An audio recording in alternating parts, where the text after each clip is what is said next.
അടുത്തത് നമ്മൾ നോക്കാൻ പോകുന്നത് റിലേറ്റഡ് എന്ന് പറയുന്ന ഫംഗ്ഷൻ ആണ്.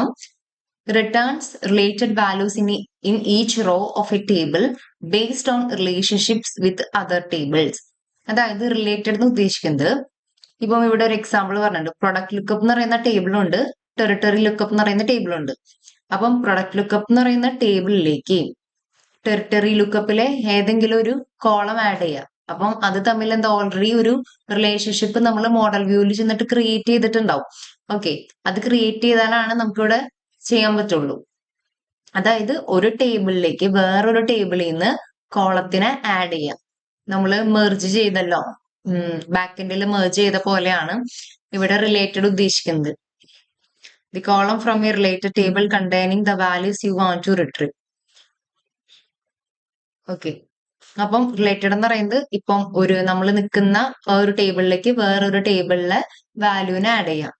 ഇവിടെ ഒരു എക്സാമ്പിൾ പറഞ്ഞിട്ടുണ്ട്.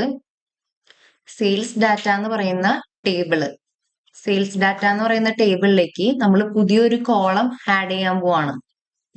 ആ കോളം എന്ന് പറയുന്നത് എന്തായിരിക്കും? ആ കോളത്തിന്റെ പേര് റീറ്റെയിൽ പ്രൈസ് എന്നായിരിക്കും ആ കോളത്തിന്റെ പേര് കൊടുക്കേണ്ടത്. ഇനി എന്താണ്, ഏത് ടേബിളിൽ നിന്നാണ്? അതായത് സെയിൽസ് ഡാറ്റ എന്ന് പറയുന്ന ഒരു ടേബിളിലേക്ക് നമ്മൾ പുതിയൊരു കോളം ആഡ് ചെയ്യാണ്. ഏതിൽ നിന്ന്? പ്രൊഡക്റ്റ് ലുക്കപ്പ് എന്ന് പറയുന്ന ടേബിളിലെ പ്രൊഡക്റ്റ് പ്രൈസ് എന്ന് പറയുന്ന കോളത്തിനെ ബേസ് ചെയ്തിട്ടാണ് നമ്മൾ ആ ഒരു ഇത് ആഡ് ചെയ്യണത്.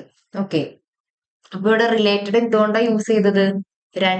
രണ്ട് ടേബിൾസ് ആണ്. സെയിൽസ് ഡാറ്റ വേറെ ടേബിൾ ആണ്, പ്രൊഡക്റ്റ് ലുക്കപ്പ് വേറെ ടേബിൾ ആണ്.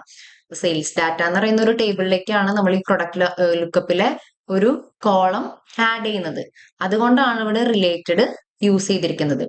അപ്പൊ നമ്മൾ സെയിൽസ് ഡാറ്റ എടുക്കുക, റൈറ്റ് ക്ലിക്ക് കൊടുക്കുക, ന്യൂ കോളം കൊടുക്കുക, അതിലെന്താ ഈ സിന്റാക്സ് കൊടുത്തിട്ട് ഒരെണ്ണം ക്രിയേറ്റ് ചെയ്യാം.